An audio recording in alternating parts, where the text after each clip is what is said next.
ॐ नमो भगवते वासुदेवाय। ॐ नमो भगवते वासुदेवाय। ॐ नमो भगवते वासुदेवाय। हरे कृष्णा। सभी भक्तों को सादर प्रणाम। श्रीमद् भागवतम महापुराण सत्रों की इन श्रृंखला में सभी का स्वागत है। हम सभी आज सत्र 315 में स्कंद 5 अध्याय 18 भाग 3, जो संभवतः इस अध्याय का अंतिम भाग होगा, उसे श्रवण और पठन करने का प्रयास करेंगे। वेद व्यास जी द्वारा कृत 18,000 श्लोकों वाले अमल पुराण श्रीमद् भागवतम महापुराण का अंतर्राष्ट्रीय कृष्ण भावनामृत संघ के संस्थापक आचार्य कृष्ण कृपा मूर्ति श्री श्रीमद अभय चरणारविंद भक्ति वेदांत स्वामी श्रील प्रभुपाद द्वारा लिखित सुंदर तात्पर्यों के प्रकाश में, मार्गदर्शन में, भक्तों के संग में हम सभी यहाँ श्रवण और पठन करने का प्रयास कर रहे हैं। जैसा कि सत्रों का प्रारूप है, हम लोग विषय का संक्षिप्त अवलोकन, आवश्यकता अनुसार पुनरावृत्ति, तत्पश्चात मंगलाचरण और उसके बाद एक एक श्लोक का वाचन, अनुवाद और भक्तिवेदांता स्वामी श्रील प्रभुपाद के तात्पर्य के मार्गदर्शन में इस विषय को यहाँ पर श्रवण और पठन कर रहे हैं। स्कंद 5 अध्याय 18, जिसका नाम है जम्बू द्वीप के निवासियों द्वारा भगवान की स्तुति और जिसमें 39 श्लोक हैं। इस अध्याय की समाप्ति के पश्चात स्कंद 5 से समग्र श्लोकों की संख्या 460 हो जाएगी और श्रीमद् भागवतम से स्कंद 1 से लेकर वर्तमान स्कंद 5 अध्याय 18 तक के कुल श्लोकों की संख्या 4,512 हो जाएगी। तो 18,000 श्लोकों के इस क्रम में हम सभी 4,512 श्लोकों तक पहुंचेंगे इस अध्याय की समाप्ति पर। जिनके पास पुस्तक है, सदैव की तरह मेरा अनुरोध रहेगा, आप पुस्तकों का प्रयोग करेंगे। अन्य सभी की सुविधा के लिए मैं यहाँ स्क्रीन पर श्लोकों को प्रस्तुत भी करूंगी। जम्बू द्वीप के निवासियों द्वारा भगवान की स्तुति। इस अध्याय को समझने के लिए हमें जम्बू द्वीप की स्थिति की, जो अध्याय 16 में जब जम्बू द्वीप का वर्णन किया गया है तब उल्लेखित है, उसको यहाँ इस चित्र में प्रस्तुत किया गया है। तो जम्बू द्वीप, लाक्षद्वीप, शालमली, कुश, ये क्रमबद्ध तरीके से जो 7 द्वीप हैं, इनका निर्माण स्कंद 5 के आरंभ में कहा गया कि महाराज प्रियव्रत ने अपने रथ के चक्र के घूर्णन के द्वारा 7 पुत्र, जो एक एक द्वीप के राजा बनने वाले हैं भविष्य में, उनके लिए निर्मित किया गया। प्रत्येक द्वीप दूसरे से अलग अलग सागरों द्वारा विभक्त है और जम्बू द्वीप के भीतर जो 9 खंड, जिन्हें वर्ष कहा गया है, जिसमें भारत वर्ष एक वर्ष कहा गया है, उसकी स्थिति को यहाँ इस चित्र में दर्शित किया गया है। बीच में सुमेरु पर्वत की स्थिति और उसके अगल बगल 8 शिखर, जिनके द्वारा ये 9 खंड विभक्त हैं, उनका भी उल्लेख हमने अध्याय 16 में श्रवण किया था। तो अध्याय 18 में जब हम जम्बू द्वीप के निवासियों द्वारा भगवान की स्तुति का श्रवण कर रहे हैं, तो अलग अलग वर्ष में अलग अलग भगवान के विस्तार, अंश, स्वरूप, विग्रह, प्रतिमान, मूर्ति का जो अ, प्रतिष्ठित वर्णन है, उसका नाम ले लेकर यहाँ पर स्तुति की गई है। और जहां हमने अध्याय को समाप्त किया था पिछले सत्र में, वहां माता लक्ष्मी द्वारा कामदेव रूप में भगवान के प्रद्युम्न विस्तार में जो स्तुति की जा रही है, उसका उल्लेख है।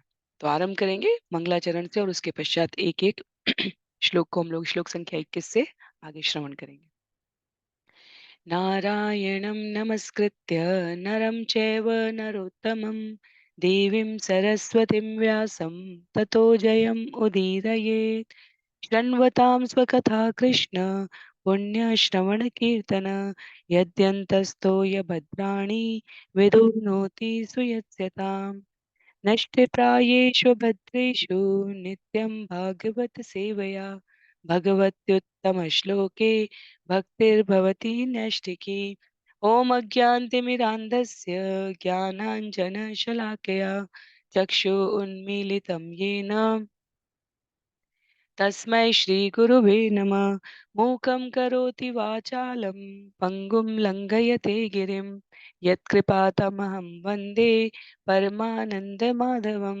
वाञ्छाकल्पतरुभ्यश्च कृपा सिन्धुभ्य एव च पतितानां पावनेभ्यो वैष्णवेभ्यो नमो नमः। जय श्री कृष्ण चैतन्य प्रभो नित्यानंद, श्री अद्वैत गदाधर श्रीवासादि गौर भक्तवृंद।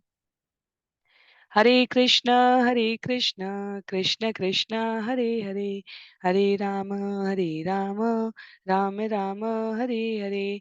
हरे कृष्णा कृष्ण कृष्ण हरे हरे, हरे राम राम राम हरे हरे। हरे कृष्णा कृष्ण कृष्ण हरे हरे, हरे राम राम राम हरे हरे। हरे कृष्णा। तो पुनः सभी भक्तवृंद को सादर प्रणाम। सत्र 315 में हम सभी स्कंद 5 अध्याय 18 भाग 3 यहाँ पर आरंभ करने जा रहे हैं। संस्कृत के इन दिव्य श्लोकों का वाचन करने का हम प्रयास करेंगे।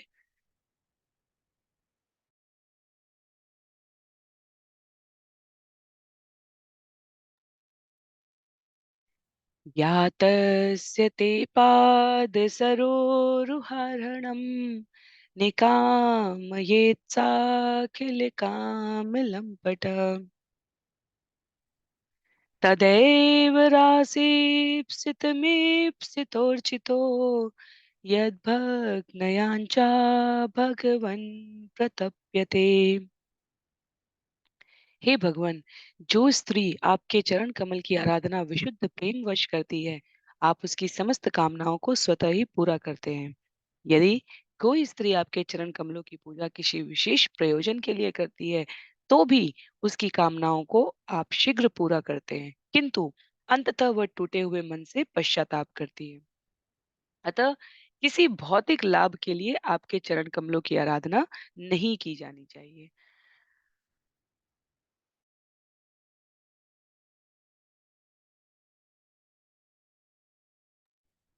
जैसा कि हमने पिछले सत्रों के 3-4 श्लोकों में श्रवण किया था, जहाँ सत्र समाप्त हुए थे, रमा देवी माता लक्ष्मी द्वारा भगवान कामदेव की स्तुति के इस क्रम में, जहाँ वो प्रजापति संवत्सर के पुत्र और पुत्रियों द्वारा सततम नित्यम सतत कीर्तनम सदैव भगवान की सेवा में लगी हैं, भगवान को स्तुति निवेदित करते हुए रमा देवी द्वारा कहा जा रहा है कि हे भगवान, आप सबके पति अर्थात संरक्षक हैं। काया रूप में स्त्री स्वरूप जो आपको या आपके माध्यम से इस जगत में पति रूप में कामना करती हैं, उनके लिए अन्य किसी प्रकार की कामना की अतिरिक्त आवश्यकता नहीं है। अर्थात जिसे आप प्राप्त हो जाएंगे भगवान, उसकी सारी कामनाएं स्वतः पूरी हो जाती हैं। इसके पश्चात भी, ये जानने के पश्चात भी, यदि कोई किसी कामना विशेष से आपकी आराधना करता है, तो आप उसे भी पूरा करते हैं। कहा जाता है भौतिक कामना भी है तो भी भगवान की तरफ जाना है, आध्यात्मिक मनोवांछित पूर्ति करानी है तो भी भगवान की तरफ जाना है। अंततः भगवान हमारी कल्मश मनोकामनाओं को शुद्ध करके उसे पूर्णतः आध्यात्मिक बना देते हैं, यदि हम भगवान के चरणों के प्रति अनुरक्त रहते हैं। तो उसी संदर्भ में यहाँ पर कहा गया है कि भगवान के चरणारविंद की सेवा करना, उनकी इच्छा के अनुकूल उनको अपनी सेवाएं प्रदान करना, वास्तव में समस्त प्रकार की भौतिक कामनाओं की पूर्ति को स्वतः पूरा करने में सहायक होता है। तो अन्यत्र या अतिरिक्त, अन्यत्र अर्थात किसी अन्य स्थान पर, और अतिरिक्त अर्थात किसी अन्य प्रकार की कामना को करने का कोई हेतु नहीं होता। श्रील प्रभुपाद भगवत गीता अध्याय 9 श्लोक संख्या 22 का उदाहरण देते हुए कहते हैं, अनन्याश्चिन्तयन्तो माम ये जना पर्युपासते तेषां नित्याभियुक्तानां योगक्षेमं वहाम्यहम्। योगक्षेमं वहाम्यहम्। परमेश्वर अपनी भक्ति में पूर्णतः संलग्न रहने वाले का स्वतः ध्यान रखते हैं। भक्त के पास जो कुछ भी है, वे उसकी सभी प्रकार से रक्षा करते हैं और उसे जो कुछ चाहिए उसकी पूर्ति करते हैं। तो भला किसी भौतिक वस्तु के लिए भगवान को क्यों परेशान किया जाए? ऐसी प्रार्थनाएं वृथा है। कुछ भी नहीं शेष रह जाता इस श्लोक का यो भगवत गीता यथारूप से अनुवाद, श्रवण और पठन करने के पश्चात जो है भगवान उसकी रक्षा करेंगे, जो आवश्यकता है उसकी भगवान पूर्ति करेंगे। जीव को क्या करने की जरूरत है? जीव को पूर्णतः संलग्न रहना है। किसमें? भगवान की भक्ति में। और हम जो बौद्धिक कामना करते हैं वो अपनी सीमित इंद्रिय क्षमता से करते हैं। हमें लगेगा कल के हमारे सुरक्षित भविष्य के लिए ये आवश्यक है, इसलिए भगवान ये दे दो। वर्तमान में हमें सुखी रहने के लिए ये आवश्यक है, इसलिए भगवान हमें ये दे दो। पर हम नहीं जानते कि वर्तमान या भविष्य का अगले क्षण में रूपांतरण कैसा होने वाला है। तो ऐसा नहीं है कि जब आचार्य, विद्वज्जन, मनीषी हमें भगवान से भौतिक वस्तुओं की कामना ना करने के लिए कहते हैं, तब वो किंचित प्रकार से हमें किसी सीमा में बांध रहे हैं। अपितु वो हमें निस्सीम होने के लिए, वो हमें पूर्णतः भारहीन करने के लिए इस प्रकार का मार्गदर्शन दे रहे हैं। क्योंकि विचार करके देखें तो हम सिर्फ उतना ही मांग सकते हैं जितना हमारी सीमित इंद्रिय, बुद्धि, मन, मस्तिष्क से हम सोच सकते हैं। पर हमारे लिए वास्तव में सबसे अच्छा क्या है, इसका निर्णय कौन करेगा? इसका निर्णय स्वयं भगवान कर सकते हैं। हम नहीं जानते अगले क्षण भविष्य में हमारे साथ क्या होने वाला है। इसलिए भगवान को, भगवान की प्रसन्नता के लिए, जीवन में भगवत प्राप्ति करने के लिए ही सेवा करना चाहिए, अन्य किसी भी प्रयोजन से नहीं। किसी भी अन्य प्रयोजन से नहीं। अन्यथा इसी श्रीमद् भगवत गीता में भगवान ने कहा है, जो किसी भी अन्य प्रकार की कामनाएं करते हैं, ज्ञान जिसका हर लिया गया है, वे अपनी सीमित मनोवृत्ति के अंतर्गत विभिन्न देवी देवताओं की उपासना करके उसे तत्क्षण प्राप्त करना चाहते हैं। पर उदाहरण है हमारे पास कि ब्रह्मा और शिव तक की आराधना करने वाले जो बड़े-बड़े महत्वाकांक्षी व्यक्तित्व हुए इतिहास में, पुराण में, वो भी उस खजाने को, उस धन को, उस पद को नहीं प्राप्त कर सके, जो भगवत भक्तों को भगवान की सेवा करने से सरलता से प्राप्त हो जाता है। तो यदि हम अपने आप को अधिक बुद्धिमान कहलाना चाहते हैं, अधिक बुद्धिमान बनते हैं, अधिक बुद्धिमान समझते हैं, तो हमारे सेवा का हेतु केवल और केवल भगवान की प्रसन्नता होनी चाहिए। तत्पश्चात श्लोक संख्या 22 में मत प्राप्त ये ईशसुरासुरादय तप्यन्ते उग्रं तपेन्द्रिये धिय ऋते भवत्पाद परायणान्नामां विन्दन्त्यहं त्वत् हृदयायतोजितम्। हे अजेय परमेश्वर, मेरा आशीर्वाद पाने के लिए इंद्रिय सुख के अभिलाषी ब्रह्मा जी तथा शिव जी आदि समस्त सुर असुर गण घोर तपस्या करते हैं, किंतु आपके चरणारविंद की सेवा में संलग्न भक्ति के अतिरिक्त अन्य पर मैं अनुग्रह नहीं करती, चाहे वह कितना भी महान क्यों ना हो। क्योंकि मैं निरंतर आपको अपने हृदय में बसाए रहती हूँ, इसलिए मैं भक्त के अतिरिक्त अन्य किसी पर अनुग्रह नहीं करती। तो सौभाग्य की देवी माता लक्ष्मी, शिला प्रभुपाद लिखते हैं, यहाँ स्पष्ट रूप से बता रही हैं कि वे किसी संसारी व्यक्ति पर अनुग्रह नहीं करती।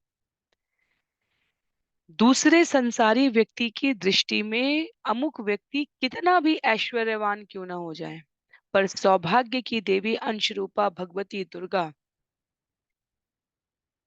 ऐश्वर्य की दात्री लक्ष्मी देवी अपने भिन्न भिन्न रूप और स्वरूप में भौतिक ऐश्वर्य की पूर्ति करती हुई यदि प्रतीत भी होती हैं, तो भी ये क्षणिक माया सुख प्रदान करने वाले तत्वों को देने का परम आश्रय जो रमा देवी हैं, वो यहाँ पर स्वयं कहती हैं कि मैं क्षणिक ऐश्वर्य संसारी व्यक्ति को उसकी इच्छा के अनुरूप अवश्य प्रदान कर सकती हूँ, पर मैं जो वास्तविक ऐश्वर्य है, वो केवल भक्तों पर अनुग्रहवश प्रदान करती हूँ। सार रूप में इस श्लोक में माता रमा देवी, किसी को भी कभी कोई दुविधा हो, लक्ष्मी नारायण, या भगवान कृष्ण, राधा रानी स्वरूप, राम सीता, जिस भी स्वरूप में माता अपने विभिन्न अंशों में वास्तविक अनुग्रह सिर्फ और सिर्फ केवल और केवल भक्तों के ऊपर करती है। श्लोक संख्या 23 में, स त्वं ममाप्यच्युतशीर्ष्णिवन्दितं कराम्बुजं यत्त्वदधायि सात्वताम् बिभर्षि मां लक्ष्मवरेण्यमायया क ईश्वरस्येहितमोहितुं विभूति। हे अच्युत, आपका कर कमल सभी वरदानों का स्रोत है, अतः आपके शुद्ध भक्त उसकी पूजा करते हैं और आप अत्यंत दयापूर्वक उनके शिरों पर अपना हाथ रखते हैं। मेरी भी यही कामना है कि आप मेरे मस्तक पर अपना हाथ रखें। यद्यपि आप पहले से ही अपने वक्षस्थल पर श्री लक्ष्मी रूप में मुझे धारण करते हैं, किंतु इस सम्मान को मैं मिथ्या प्रतिष्ठा की तरह मानती हूँ। आप अपनी वास्तविक दया भक्तों पर ही दिखाते हैं, मुझ पर नहीं। निस्संदेह आप सर्व समर्थ नियंता हैं। आपके प्रयोजन को भला कौन समझ सकता है। अच्युत, रमा देवी यहाँ भगवान को अच्युत शब्द करती हैं। भगवत गीता में भगवान श्री कृष्ण को अर्जुन अच्युत कहते हैं। तो जिनका किसी भी प्रकार का अक्षय अच्युत किसी भी प्रकार से च्युत ना होते हो, उन्हें अच्युत कहा गया है।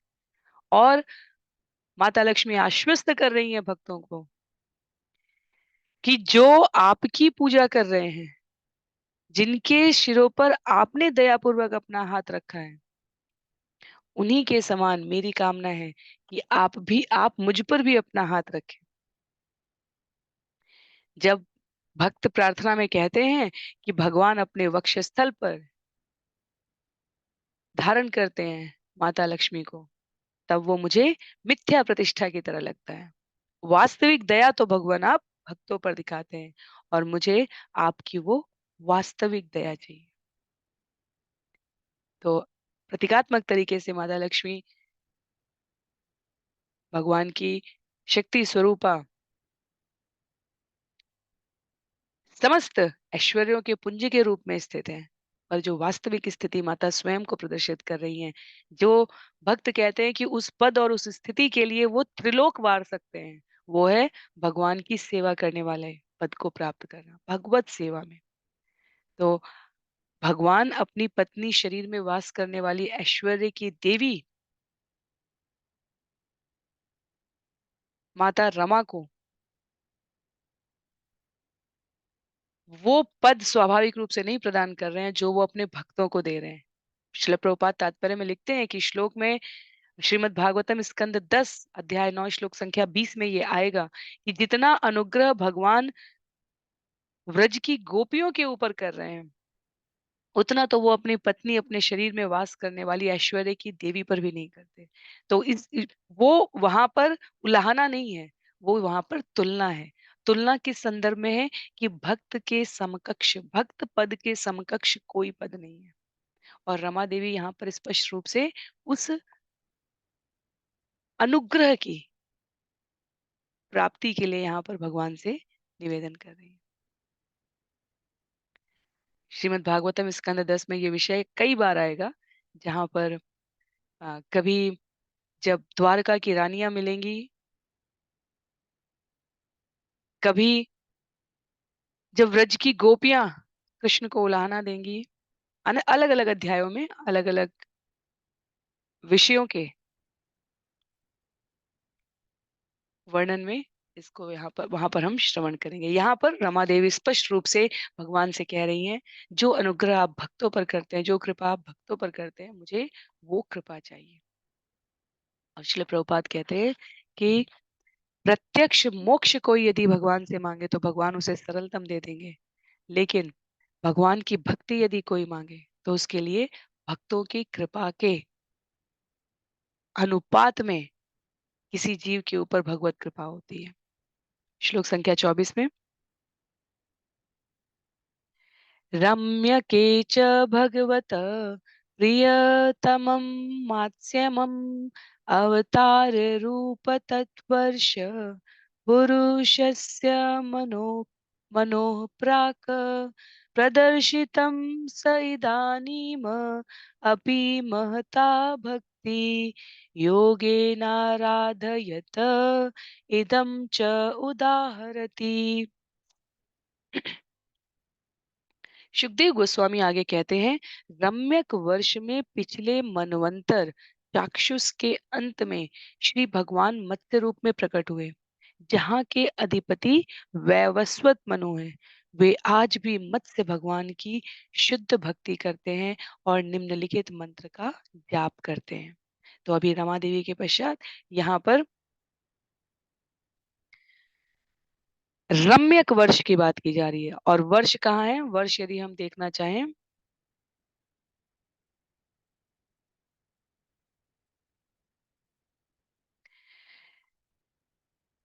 तो जहाँ ओशन ऑफ सॉल्ट वाटर लिखा है, जहाँ खारे जल का सागर लिखा है, उसके ऊपर यहाँ केतुमाल वर्ष था और केतुमाल वर्ष के ऊपर रम्यक वर्ष लिखा हुआ है। तो यदि हम सुमेरु जहाँ पर बीच में लिखा हुआ आप सभी को दिख रहा हो, उसके बाएं साइड पे जो दूसरा वर्ष है, खंड है जम्बू द्वीप में, उसे रम्यक वर्ष कहा जा रहा है। रम्यक वर्ष में क्या लिखा हुआ है? रम्यक वर्ष के लिए यहाँ पर उद्धृत है कि रम्यक वर्ष में चाक्षुष जो पिछला मनवंतर था, उसके अंत में भगवान मत्स्य रूप में जब प्रकट हुए हैं, तो अधिपति वैवस्वत मनु वहां निवास करते हैं और वे आज भी मत्स्य भगवान की शुद्ध भक्ति करते हैं। किस मंत्र का जाप करते हैं?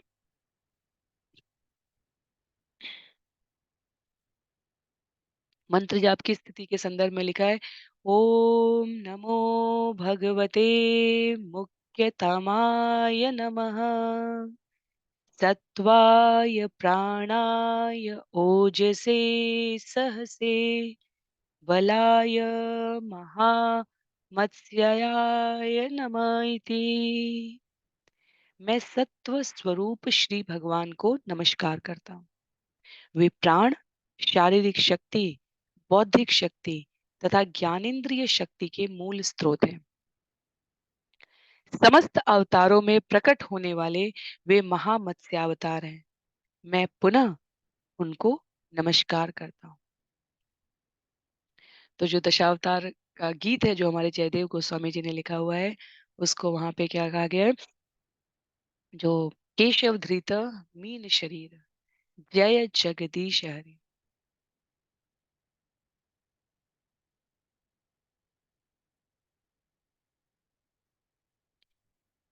ये सुंदर दशावतार की स्तुति है। संभवतः इसके लिए अलग से एक स्तुति का पूरा दशावतार स्तुति आप में से जिन्होंने वैष्णव गीतों में इनको श्रवण किया है, वो कितनी मधुर ध्वनि में ये दशावतार के गीत हैं।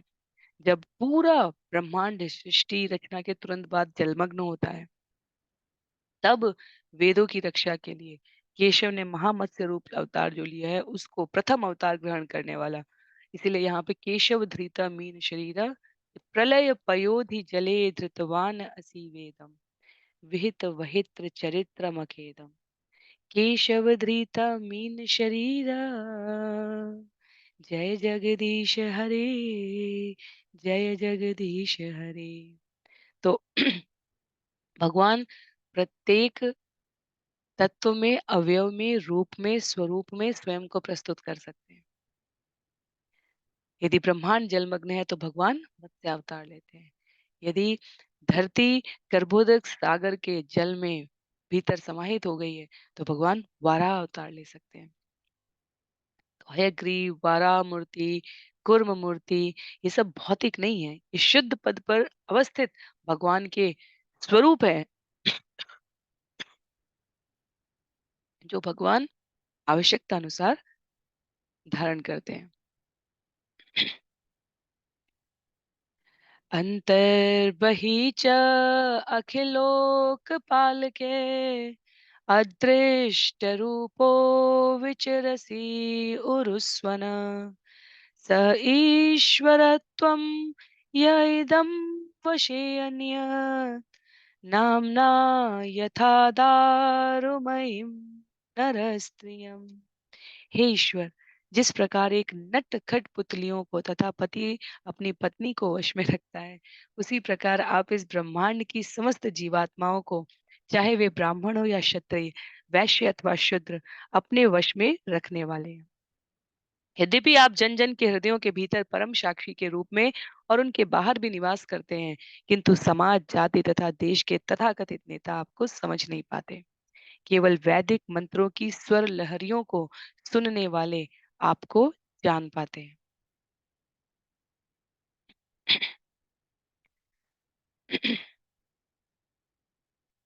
प्रथम पंक्ति में ही यहाँ पर लिखा हुआ है, पति अपनी पत्नी को वश में रखता है या नटखट पुतलियों को वश में रखता है।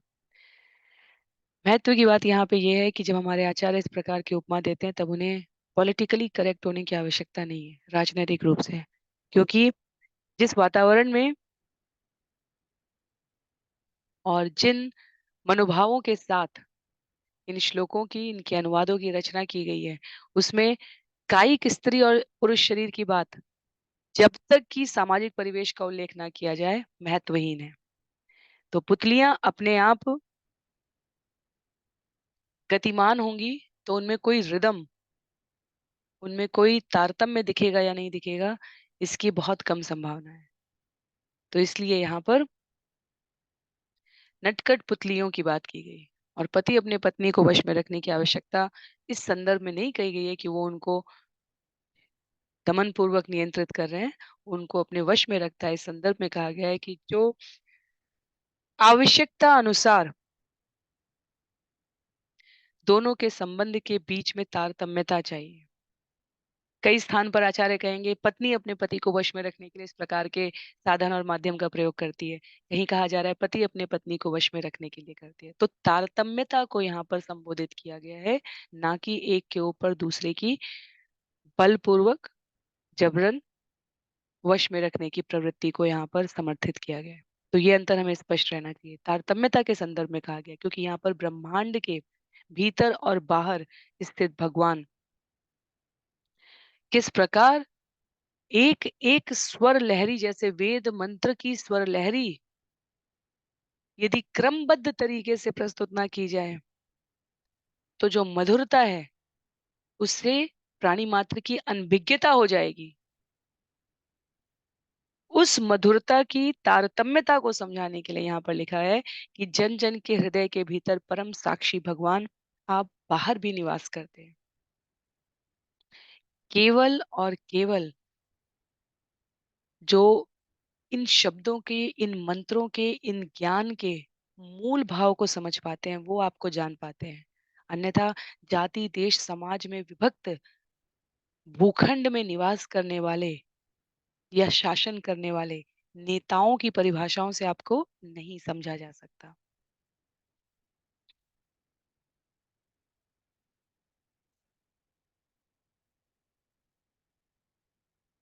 श्रील प्रभुपाद ने तात्पर्य में कुछ और बातें भी लिखी हैं, तो विस्तार स्वरूप देने के लिए। तो यदि आप पठन कर रहे हैं और आपको किसी भी विषय पर कोई भी आपत्ति लगे, तो आप निश्चित रूप से अपनी जिज्ञासा के रूप में उसे पूछ सकते हैं। किसी भी प्रकार की दुविधा मन में रखने की आवश्यकता नहीं है। श्लोक संख्या 27 में यम लोकपाला किल मत्सरज्वरा हित्वा यतन्तोऽपि पृथक् समेत्य च पातुं न शेको द्विपदस्तुष्पद सरीसृपं स्थाणु यदत्र दृश्यते। हे ईश्वर, इस ब्रह्मांड के बड़े से बड़े नेता यथा ब्रह्मा तथा अन्य देवताओं से लेकर इस संसार के राजनीतिक नेताओं तक सभी आपकी सत्ता के प्रति ईर्ष्यालु हैं। किंतु आपकी सहायता के बिना वे न तो पृथक पृथक, न ही सम्मिलित रूप से इस ब्रह्मांड के असंख्य जीवों का पालन कर सकते हैं। आप समस्त पशुओं, मनुष्यों तथा समस्त वनस्पतियों, रेंगने वाले जीवों, पक्षियों, पर्वतों तथा इस संसार में जो भी दिखाई पड़ता है उसके एकमात्र वास्तविक पालक हैं। तो वर्तमान संदर्भ में भी भौतिक जगत में जब कहा जाता है कि महत्वाकांक्षी होने की पहली परिभाषा ये है कि आप जहाँ पर हैं वहाँ उस स्थिति से संतुष्ट ना हो। उसी संदर्भ में यहाँ पर कहा जा रहा है कि ईश्वर की सत्ता से स्पर्धा करना संसारी व्यक्तियों के लिए, भौतिक जगत के लोगों के लिए एक प्रकार का महत्वाकांक्षी दिखने का अभिप्राय है। कौन है भगवान? मैं अ, अनेकों अनेकों समय काल में हमने इस प्रकार के वैश्विक स्तर के नेताओं को देखा है। रावण ने कहा था, हिरण्यकशिपु ने कहा था, वर्तमान कलयुग के निकट 100-50 साल के इतिहास को भी देखें, तो ऐसे-ऐसे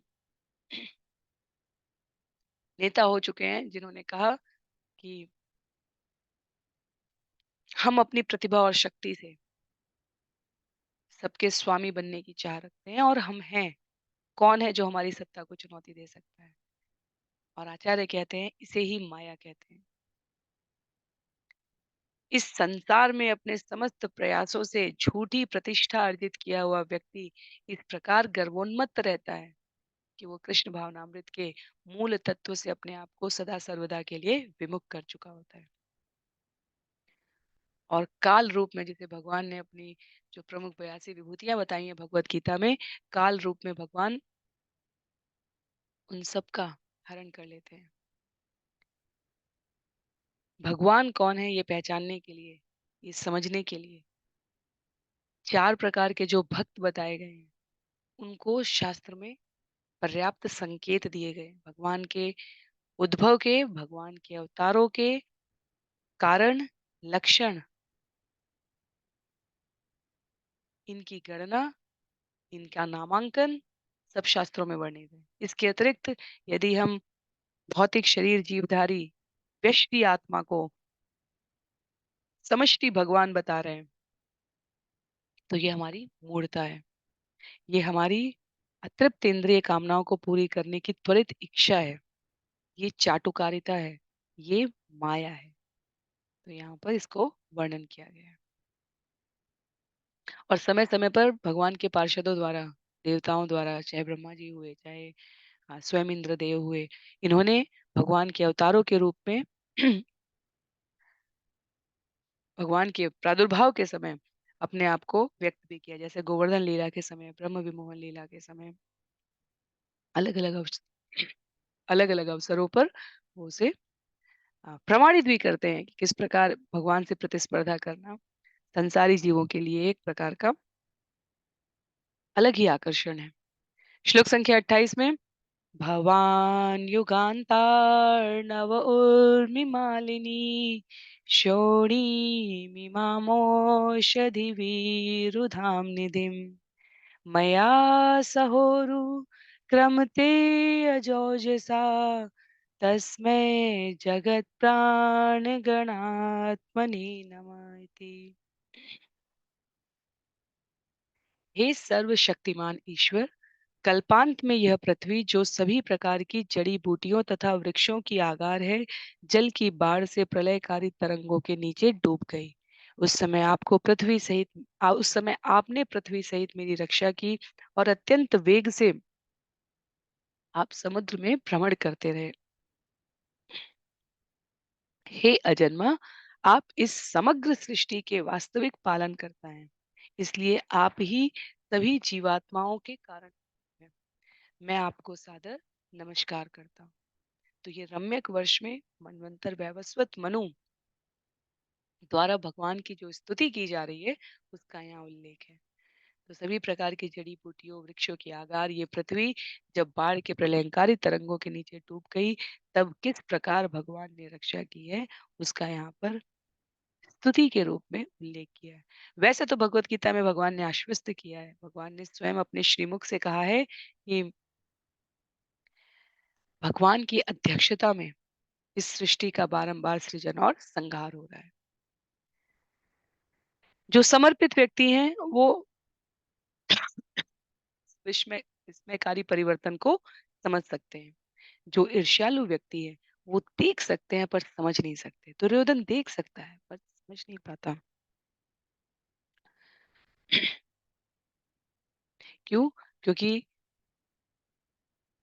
यदि हमें स्मरण हो, जब भगवान गुह्य ज्ञान, परम गुह्य ज्ञान और समस्त ज्ञानों के सार के रूप में अर्जुन को उपदेश देते हैं, तो वो कहते हैं तुम मित्र हो और भक्त हो, अनसूय, ईर्ष्या से विहीन हो। तो भगवान को समझने के लिए सबसे पहले प्राणी मात्र को ईर्ष्या से विहीन होना होता है। और जो बिल्कुल इस श्लोक के आरंभ में लिखा हुआ था, ल- जो स्पर्धा कर रहे हैं, जो ईर्ष्या कर रहे हैं, जो उस ऐश्वर्य को समान भाव से भोग करना चाहते हैं, वो भौतिक जगत के संदर्भ में कितने भी प्रशिक्षित क्यों ना हो, पर प्रकृति की इन क्रियाओं के पीछे भगवान के हाथ को नहीं देख पाते। पर जो भक्त हैं, यदि वो भौतिक रूप से निरक्षर भी हैं, तो प्रत्येक सांस, प्रति श्वास, आंख की पलक झपकने में भी वो भगवान की इच्छा शक्ति को, इन क्रियाओं के पीछे भगवान के हाथ को अनुभव कर पाते हैं। श्लोक संख्या 29 में, हिरण्यमयेऽपि भगवान् निवसति कुर्मतनुं विभ्राणस्तस्य तत्प्रियतमां तनुम् अर्यमा सह वर्ष पुरुषः पितृगणाधिपति रूपधावति मंत्रम् इमं चानुजपति। सुखदेव गोस्वामी आगे बोले, हिरण्यमय वर्ष में भगवान विष्णु कश्यप रूप में निवास करते हैं। इस परम प्रिय एवं सुंदर रूप की आराधना हिरण्यमय वर्ष के प्रमुख निवासी अर्यमा तथा उस वर्ष के अन्य वासियों द्वारा सदैव की जाती है। वे निम्नलिखित स्तुति करते हैं। तो रम्यक वर्ष के पश्चात, यदि हम यहाँ पर देखें, हिरण्यमय वर्ष कहाँ पर दिख रहा है? जहाँ सुमेरु लिखा है उसके दाईं तरफ जो पहला वर्ष है, जम्बू द्वीप लिखे, जहाँ जम्बू द्वीप लिखा है उसके दो ऊपर, भद्राशु के ऊपर ये हिरण्यमय वर्ष यहाँ पर हमें दिख रहा है। और इस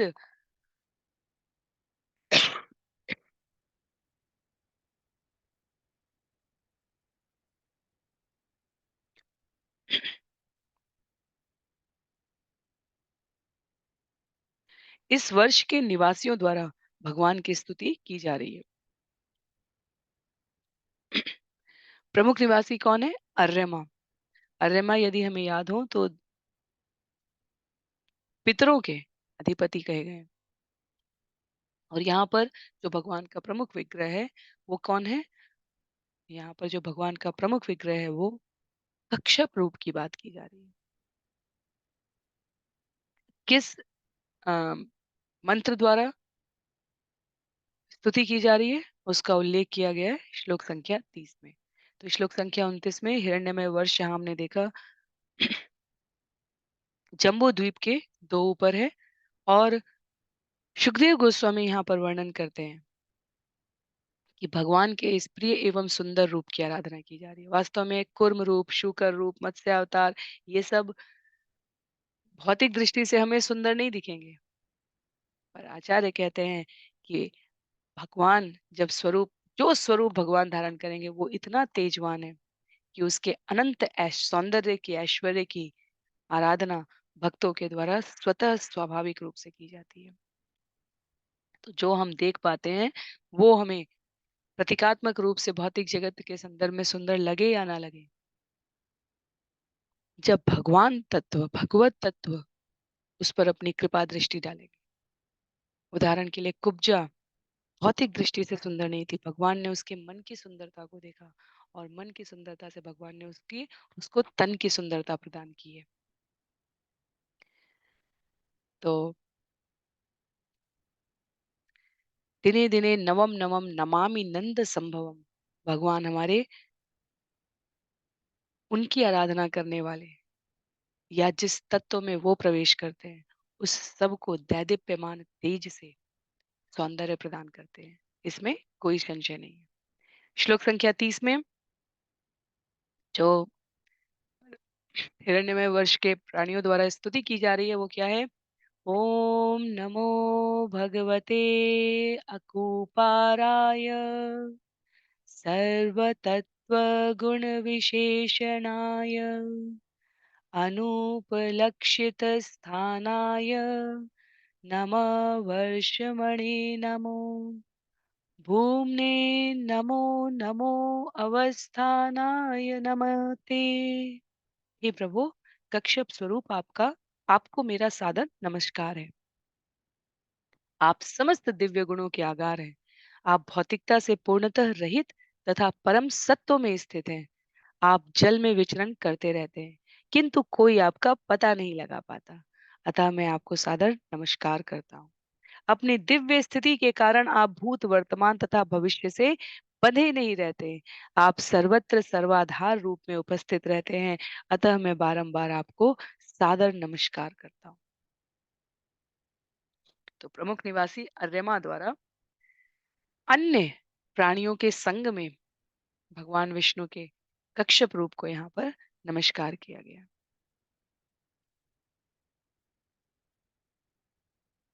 श्लोक संख्या 31 में इस प्रणाम मंत्र के पश्चात कहा गया है, यद्रूपमेतत् निजमाययार्पितम् अर्थस्वरूपं बहुरूपरूपितं संख्यान यस्यास्ति यथा उपलम्भनात् तस्मै नमः ते अव्यपदेश रूपिणे। हे भगवान, यह विराट दृश्य अभिव्यक्ति आपकी अपनी सृजनात्मक शक्ति का प्रदर्शन है। इसके अंतर्गत अनंत रूप आपकी बहिरंगा शक्ति माया का प्रदर्शन मात्र है। अतः यह विराट रूप आपका वास्तविक रूप नहीं है। आपके वास्तविक रूप का दर्शन तो केवल दिव्य भावना भावित भावित भक्तजन कर सकते हैं, अन्य कोई नहीं। इसलिए मैं आपको सादर नमस्कार करता हूँ।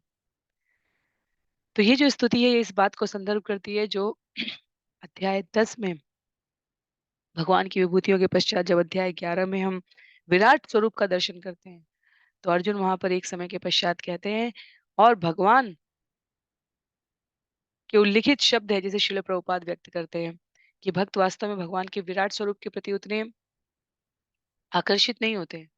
भगवान के वैभव और ऐश्वर्य से भक्तों को उतना लगाव नहीं होता। क्यों? क्योंकि भगवान स्वयं कहते हैं वो उनकी बहिरंगा शक्ति का प्रदर्शन मात्र है। जो लगाव होता है भक्तों को, मैया यशोदा को, फल बेचने वाली ग्वालन को, क- कंस के लिए चंदन ले जा रही कुब्जा को, अक्रूर को, व्रज की लता पता गोपियों को, वो भगवान के मूल स्वरूप, जो पूर्ण पुरुषोत्तम स्वरूप है, जिसकी वैयक्तिक सेवा, व्यक्तिगत रूप से सेवा की जा सकती है, उस स्वरूप से होता है। हमारे कोई आचार्य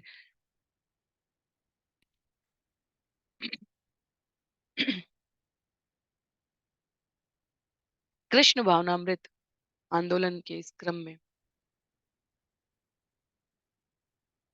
अंततः पुष्टि के रूप में भगवान के विराट स्वरूप की नहीं, अपितु द्विभुज रूप में मनुष्याष्टों के प्रतिमान भगवान श्री कृष्ण की उपासना करने की संस्तुति करते हैं। तो भक्त बने बिना भगवान के सत्य स्वरूप को नहीं पहचाना जा सकता।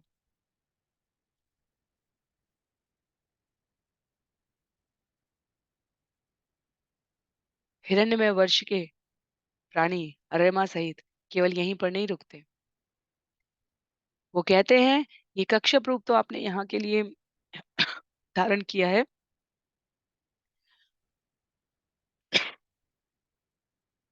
और वास्तव में आप क्या हैं? श्लोक संख्या 32 में बताती हूँ। जरायुजं स्वेद जमण्डज उद्भिदम् जरायुजं श्वेदजमण्डज उद्भिदम् चराचरं देवर्षिपेत्रभूतमेन्द्रियम् द्यौखं शिथिः शैलसरित् समुद्र द्वीपग्रहरेक्ष इति अभिधेय एक। हे प्रिय प्रभु, आप अपनी विविध शक्तियां अनगिनत रूपों में प्रदर्शित करते हैं।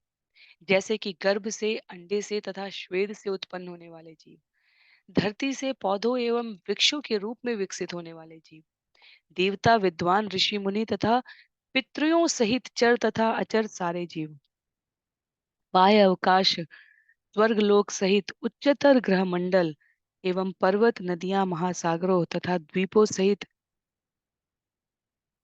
पृथ्वी, ग्रह इत्यादि।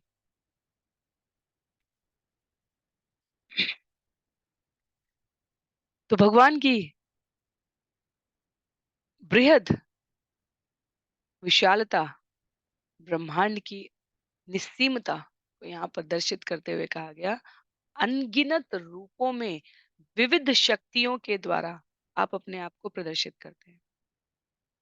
तो कुछ जीवों की उत्पत्ति गर्भ से होती है, कुछ की अंडे से होती है, कुछ की स्वेद से, कोई वनस्पति, पौधे, वृक्ष के रूप में विकसित होने वाले धरती से उत्पन्न जीव हैं, और चर तथा अचर सभी के इस समावकाश रूप में भगवान अन्य कोई नहीं है, अपितु आपकी ही अभिव्यक्ति है। श्लोक संख्या 33 में तो ये विशालता है, वृहत्ता है। हम यहाँ पर स्पष्ट रूप से देख सकते हैं कि विभिन्न वर्षों के निवासी जम्बू द्वीप के इन 9 खंडों के खंड अर्थात वर्ष, इनके निवासी जो स्तुति कर रहे हैं, वो भगवान के संपूर्ण व्यक्तित्व के अलग अलग परिप्रेक्ष्य की बात कर रहे हैं, क्योंकि शास्त्र कहते हैं कि अनंत मुखों वाले अनंत शेष भी, अनंत वर्षों तक भी यदि भगवान के संपूर्ण व्यक्तित्व का वर्णन करें तो भी वो अपने आप को इसमें सामर्थ्यवान नहीं पाते। तो खंडों के प्रतिनिधि के रूप में यहाँ पर जो वर्णन है वो भगवान के संपूर्ण व्यक्तित्व के अलग अलग परिप्रेक्ष्य का वर्णन करते हुए भी अपने आप में असीम है।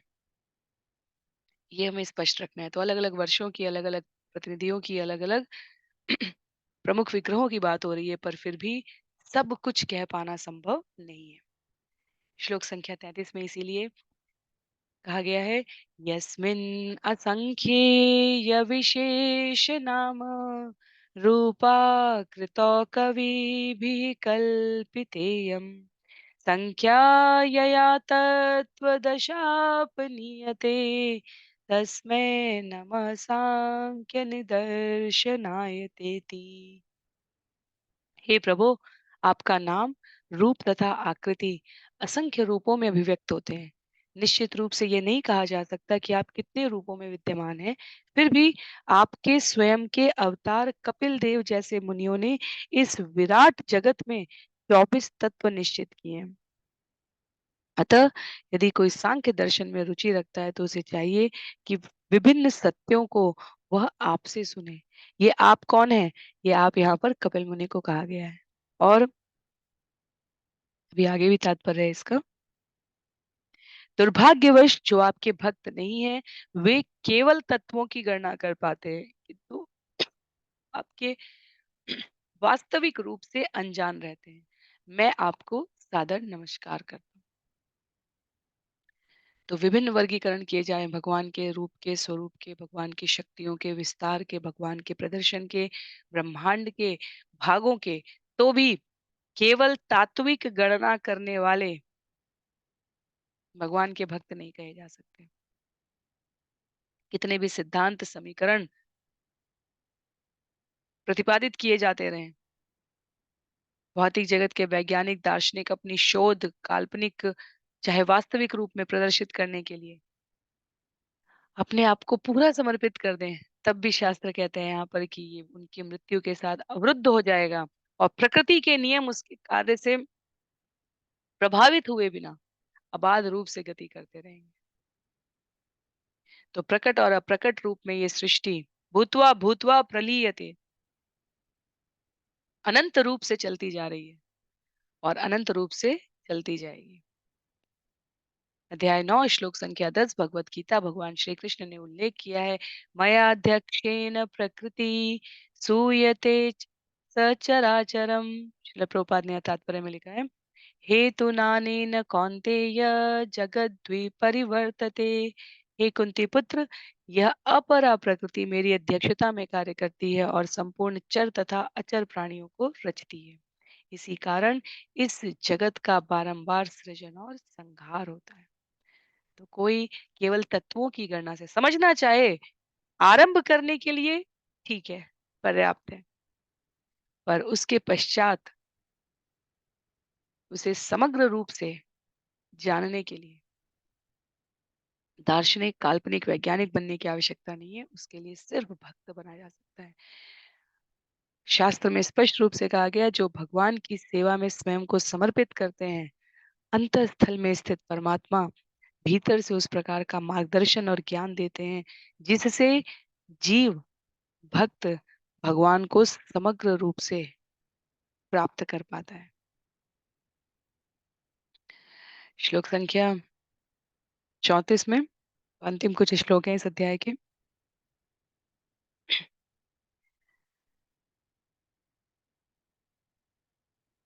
उत्तरेषु च कुरुषु भगवान् यज्ञपुरुषः कृतवराहरूप आस्ते तं तु दैवीहेषा भूसः कुरुभिः अस्खलितभक्तियोगेन उपधावति इमां च परमाम् उपनिषदम् आवर्तयति। सुखदेव गोस्वामी ने कहा, हे राजन, सभी यज्ञ आहुतियों को स्वीकार करने वाले श्री भगवान वराह रूप में जम्बू द्वीप के उत्तरी भाग में निवास करते हैं। वहां उत्तर कुरुवर्ष में पृथ्वी माता तथा अन्य सभी वासी निम्नलिखित उपनिषद मंत्र का बारंबार जप करते हुए उनकी आराधना करते हैं।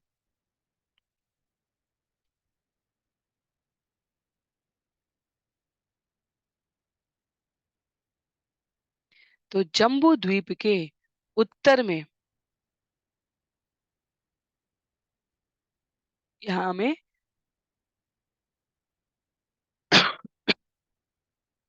उल्लिखित खंड पृथ्वीवासी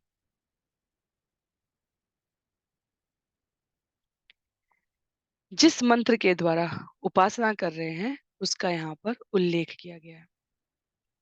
कुरु वर्ष की बात की जा रही है। कुरु वर्ष यहाँ पर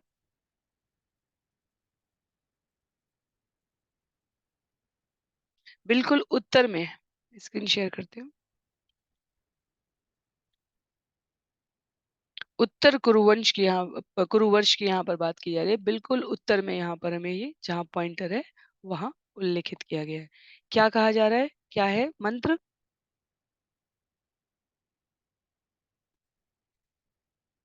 ओम नमो भगवते मंत्र तत्वलिंगाय यज्ञ क्रतवे महाध्वरव्यवाय महापुरुषाय नमः कर्म शुक्लाय त्रियुगाय नमस्ते।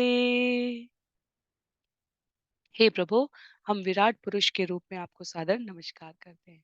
केवल मंत्रोच्चार से हम आपको पूर्णतः समझ सकते हैं।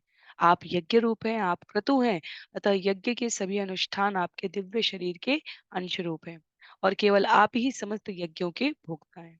आपका स्वरूप दिव्य गुणों से युक्त है। आप त्रियुग कहलाते हैं क्योंकि कलयुग में आपने प्रक्षन्न अवतार लिया है और आप छहों रिद्धियों के स्वामी हैं। बहुत सारी जानकारी दी गई है यहाँ पे। जब हम लोग स्कंद एक में श्रवण करते हैं, अध्याय 2-3 में संभवतः, तो वहां पर जब शक्ति अवतारों की बात होती है तो भगवान का एक विस्तार स्वरूप क्या कहा गया, यज्ञ पुरुष कहा गया। उसके पश्चात भी मनु की वंशावलियों में भी हमने यज्ञ पुरुष भगवान को देखा।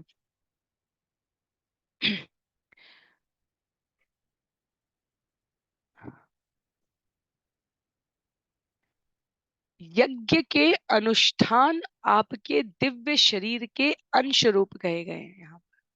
और त्रियुग जब कहा जाता है तो उसका अर्थ ये होता है कि दिव्य युग में 4 वर्ष हैं, क्षमा कीजिए, 4 युग है, सतयुग, त्रेता, द्वापर और कलयुग। उसमें से कलयुग में भगवान का प्रच्छन्न अवतार कहा गया है, अप्रत्यक्ष अवतार। चैतन्य महाप्रभु के रूप में भगवान प्रच्छन्न अवतार कहे गए हैं। भगवान भक्त के रूप में अवतरित होते हैं, अपने भगवत ऐश्वर्य के साथ नहीं।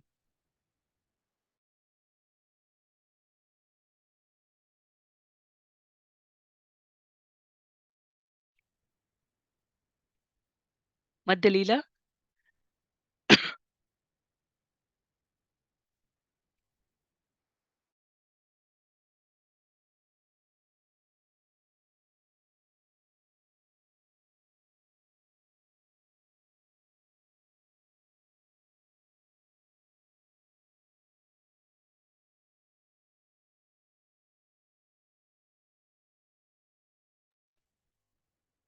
चैतन्य चरितामृत मध्य लीला अध्याय 6 श्लोक संख्या 99 में कहा गया है, कलियुगे लीला अवतार न करे, भगवान अतएव त्रियुग करी कही तार नाम।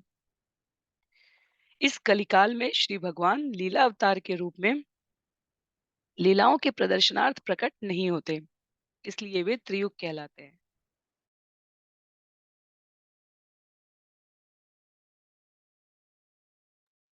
अन्य अवतारों के विपरीत श्री चैतन्य महाप्रभु कलिकाल में श्री भगवान के भक्त के रूप में प्रकट होते हैं, इसलिए उन्हें शन्नावतार, प्रच्छन्नावतार कहा जाता है।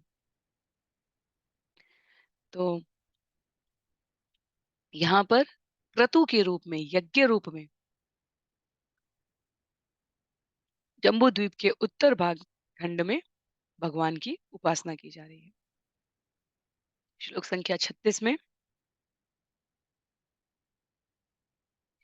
यस्य स्वरूपं कवयो विपश्चितो गुणेषु दारुष्विभुजात वेदसम् मतन् मत्नन्नतिमत्नमन्तादिदक्षवो गूढ़ं क्रियार्थे न मिरीतात्मने। ऋषि तथा मुनि काठ में छिपी अग्नि को अरणि के द्वारा उत्पन्न कर सकने में समर्थ हैं।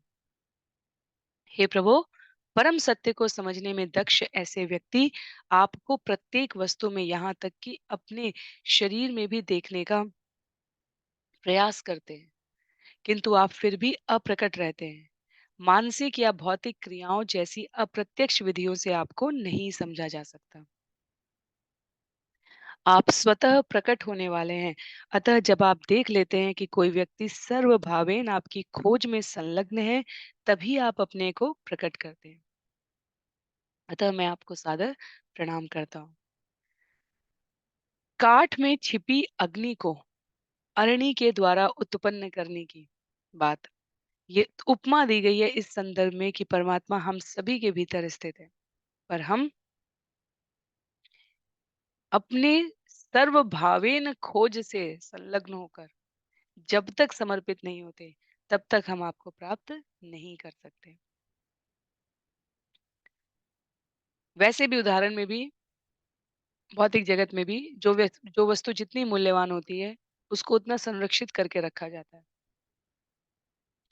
भगवत तत्व वैसे तो अत्यंत सरलता से विग्रह के रूप में उपस्थित है, पर समस्त प्राणियों में सभी प्रकार से सुलभ होने पर भी सर्वभावेन समर्पण नहीं दिखता। ऐसे लोगों को मूल्यवान वस्तु की उपयोगिता, विशेषता बताने के लिए यहाँ वर्णित किया गया है कि केवल विग्रह में ही रूप में ही नहीं, अपितु हृदय में परमात्म तत्व के रूप में भगवान उपस्थित है। और यही वो तत्व है जिसके मार्गदर्शन से, जिसकी जागृत चेतना से, प्रेरणा से प्राणियों के व्यवहार में, स्वभाव में हमें अंतर दिखाई देता है। दो व्यक्ति समान प्रकार का भाग्य, समान प्रकार की क्रियाएं, समान प्रकार के परिणाम को प्राप्त नहीं करते। अंतर कहाँ है? अंतर उनकी भौतिक बाहरी रूप में हमें समान संसाधन उपलब्ध कराए जा सकते हैं। विचार करके देखिए, ये बहुत महत्व का बिंदु है। पर अंतर कहाँ आता है? अंतर आता है अंतःस्थल से उनकी प्रेरणा क्या है। दो विद्यार्थियों को समान पुस्तकें, समान अध्यापक अध्यापिका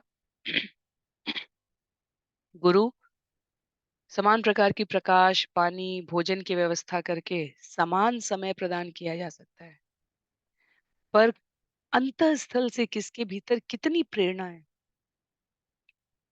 स्वयं को उस विषय में दक्ष करने के लिए,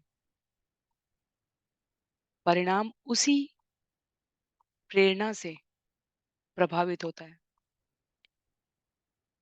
उस संदर्भ में यहाँ पर कहा जा रहा है कि बाहर से देखने में और गूढ़ रूप में,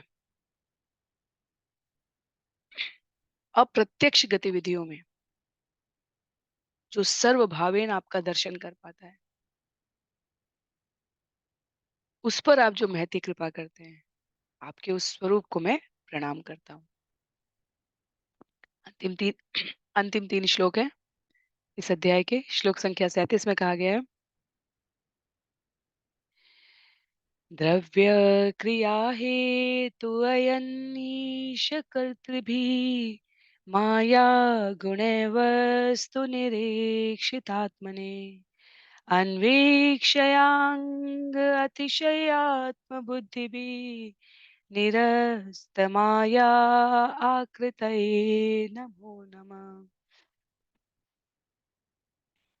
भौतिक सुख के साधन शब्द, गंध, रूप, स्पर्श, स्वाद, इंद्रिय कर्म, इंद्रियों के अधिष्ठाता देवता, शरीर, अनंत काल तथा अहंकार, ये सभी आपकी माया से उत्पन्न है। जिन्होंने योग के द्वारा अपनी बुद्धि को स्थिर कर लिया है, वे यह देख सकते हैं कि ये सभी तत्व आपकी माया के ही परिणाम है। वे आपके दिव्य रूप को भी प्रत्येक वस्तु की पृष्ठभूमि में परम आत्मा के रूप में देख सकते हैं। अतः मैं पुनः पुनः आपको नमस्कार करता हूँ। तो जो भी भौतिक सुख के हमारे साधन है, शरीर, काल, अहंकार, जब ब्रह्मा जी ने रचना की थी स्कंद 2 में नारद मुनि के साथ संवाद में, तब हमने श्रवण किया था, ब्रह्मा जी ने कहा था जीव बाद में उत्पन्न होता है, अहंकार से ये भौतिक धराधाम पहले ही आप्लावित कर दिया जाता है। तमस, अहम, ये सब पहले से उपस्थित होता है। इसलिए जीव जब आता है तो वो स्वाभाविक रूप से 4 प्रकार के विकारों को लेकर उत्पन्न होता है। जिसने योग के द्वारा अपनी बुद्धि को स्थिर कर लिया है, वो समझ सकता है कि ये सारे तत्व आपकी माया के परिणाम हैं और वो इन तत्वों के पृष्ठभूमि में भी आपके दर्शन कर सकता है। अर्थात आपके द्वारा संचालित है ये क्रियाएं, इसका अनुभव कर सकता है। और वो योग की विधि क्या है? वो योग की विधि, योग सीढ़ी जब हम भगवत गीता में श्रवण करते हैं, तो कर्म योग, ज्ञान योग, ध्यान योग, इन सब की परिणति कहाँ पर होती है? भक्ति योग पर। केवल कर्म योग पर्याप्त नहीं है, केवल ज्ञान योग पर्याप्त नहीं है। पर्याप्त का अर्थ इस संदर्भ में कहा जा रहा है कि व्यवहारिक रूप से उसको पूर्णता के साथ साध पाना असाध्य है, व्यवहारिक रूप से असाध्य है। जो हम लोग अष्टांग योग का श्रवण करते हैं या केवल कर्म योग की बात करते हैं, तब हमें वो स्पष्टता के साथ अनुभव होता है। पूर्णता कहाँ पर होती है? पूर्णता होती है भक्ति योग पर जाके। तो योग के द्वारा जीव इसको अनुभव कर सकता है और इन शब्दों के साथ यहाँ पर निवेदन प्रस्तुत है। श्लोक संख्या 38 में, करोति विश्वस्थितिसंयमोदयम् यस्येप्सितं नेप्सितमीक्षितुर्गुणे माया यथा यो भ्रमते तदाश्रयम् ग्रामणो नमस्ते गुणकर्म साक्षिणे। हे प्रभु, आप इस भौतिक जगत की सृष्टि, पालन या संहार के इच्छुक नहीं हैं, किंतु बद्ध जीवों के लिए अपनी सृजनात्मक शक्ति के द्वारा इन क्रियाओं को निष्पादित करते हैं। जिस प्रकार चुंबक पत्थर के प्रभाव से लोहे का टुकड़ा घूमता है, ठीक उसी प्रकार जब आप समस्त माया पर दृष्टि फेरते हैं, तो सारे जड़ पदार्थ गति करने लगते हैं।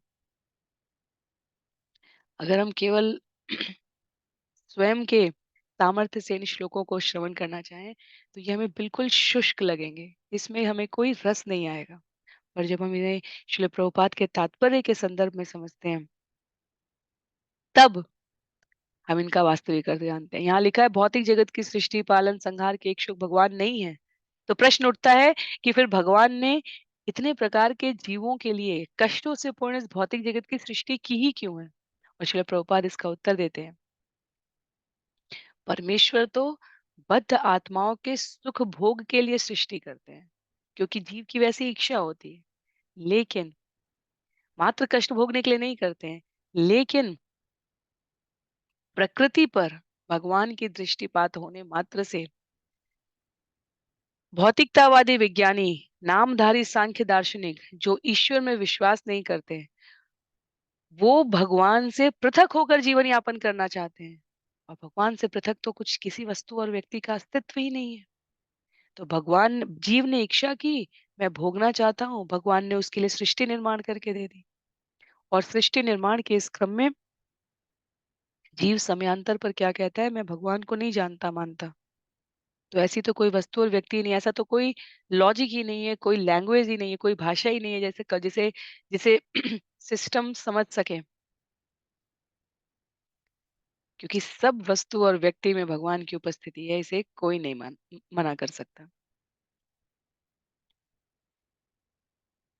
और इसलिए जब जीव सुख भोगने के लिए बनाई गई सृष्टि में आता है, भगवान से विरत होकर भोगना चाहता है, तब वो प्रकृति के दुख के, कष्टों के आवरण में, बंधन में बंध जाता है। श्रील प्रभुपाद यहाँ पर चैतन्य चरितामृत आदि लीला अध्याय 6 श्लोक संख्या 18 और 19 का उल्लेख करते हुए कहते हैं, यद्यपि सांख्य माने प्रधान कारण, जड़ हईते कभु नहीं जगत सृजन, निज सृष्टि शक्ति प्रभु संचारे प्रधाने, ईश्वरेर शक्ति तबे है निर्माणे। नास्तिक सांख्य दार्शनिक सोचते हैं कि समग्र भौतिक सृष्टि से विराट जगत की सृष्टि होती है, किंतु एक गलती पर है। जड़ पदार्थ में गति करने की शक्ति नहीं होती, अतः यह स्वतंत्र रूप से कार्य नहीं कर सकता। भगवान अपनी सृजन शक्ति का भौतिक अवयवों में संचार करते हैं, तब भगवान की शक्ति से द्रव्य गति करता है और परस्पर क्रिया करता है।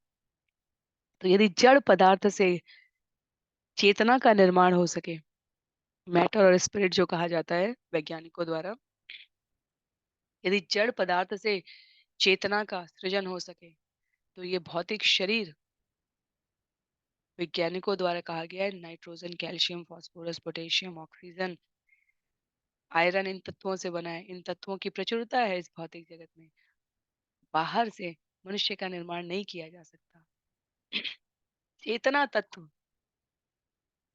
की उपस्थिति में ही जड़ गतिमान होता है। और वो चेतना तत्व कौन प्रदान कर रहा है? भगवान की शक्ति, अपनी सृजन शक्ति से जब भगवान भौतिक अवयवों में चेतना का संचार करते हैं, तब परस्पर क्रिया से द्रव्य गति करता है।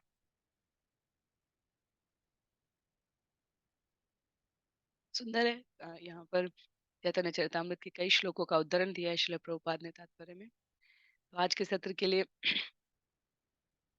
अध्याय 18 से अंतिम श्लोक है, श्लोक संख्या 39।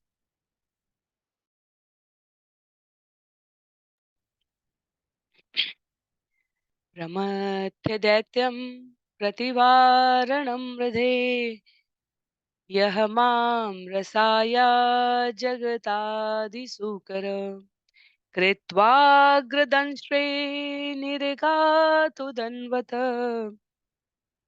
क्रीडन्निव इभ प्रणतास्मि तं विभुमिति। हे प्रभु, इस ब्रह्मांड में आदि शूकर रूप में आपने हिरण्याक्ष दैत्य के साथ युद्ध करके उसका संहार किया। फिर आपने अपने दाढ़ों के अग्रभाग से मुझ पृथ्वी को कर्बोदक सागर से उसी प्रकार उठा लिया, जैसे क्रीड़ारत गज जल में से कमल पुष्प तोड़ लेता है। मैं आपके समक्ष नतमस्तक हूँ। तो जम्बू द्वीप के उत्तर भाग, तो भाग में वर्ष में पृथ्वी द्वारा जो भगवान की स्तुति की जा रही है, उसमें शूकर रूप में हिरण्याक्ष दैत्य के साथ युद्ध का, हम सभी ने श्रवण किया है इसको पिछले स्कंद में, उसका उल्लेख किया गया है यहाँ पर। माता पृथ्वी कृतज्ञता ज्ञापित करती हैं कि आपने जैसे क्रीड़ारत गज हाथी खेल खेल में कमल के पुष्प को तोड़ लेता है, उसी प्रकार आपने अपने दाढ़ों के अग्रभाग में गर्भोधक सागर से मुझ पृथ्वी को उठा लिया था। तो इस प्रकार से यहाँ पर अध्याय 18 समाप्त हो रहा है। श्रील प्रभुपाद कहते हैं श्रीमद् भागवतम के पंचम स्कंद के अंतर्गत जम्बू द्वीप के निवासियों द्वारा भगवान की स्तुति नामक 18वें अध्याय के भक्ति वेदांत तात्पर्य यहाँ पर पूर्ण हो रहे हैं। ईश्वर की कृपा से अगले सत्र में हम सभी अध्याय 19 को श्रवण करने का प्रयास करेंगे। अध्याय 19 जिसका नाम है जम्बू द्वीप का वर्णन। अध्याय 16 का नाम है जम्बू द्वीप का वर्णन। अध्याय 19 का नाम है स्कंद 5 में जम्बू द्वीप का वर्णन। तो क्या भिन्नता है अगले सत्र में हम लोग श्रवण करेंगे। 16वें का नाम भी जम्बू द्वीप का वर्णन है, 19वें का नाम भी जम्बू द्वीप का वर्णन लिखा है आचार्यों ने। तो इस डुप्लीकेशन का पुनः इस अध्याय का नाम इस प्रकार से प्रस्तुत करके वर्णन करने की क्या आवश्यकता है अगले सत्र में हम सभी इसे श्रवण करेंगे। श्रील प्रभुपाद की जय, श्रील गुरुदेव की जय, अनंत कोटि वैष्णव वृंद की जय, श्रीमद् भागवतम महापुराण की जय। हरे कृष्ण।